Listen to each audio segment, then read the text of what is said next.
Tribuners, siang ini saya berada di kawasan PI Bom Kalianda.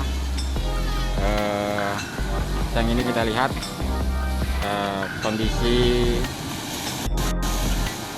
air laut mengalami pasang rob. Inilah kondisi kawasan pesisir Kalianda, khususnya terutama di kawasan PI Bom Kalianda.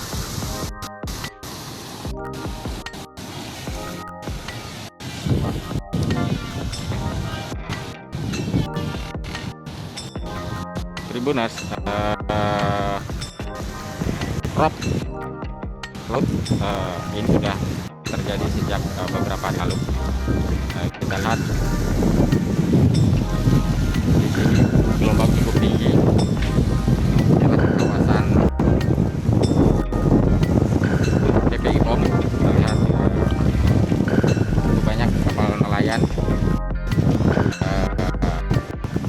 yang tidak melaut karena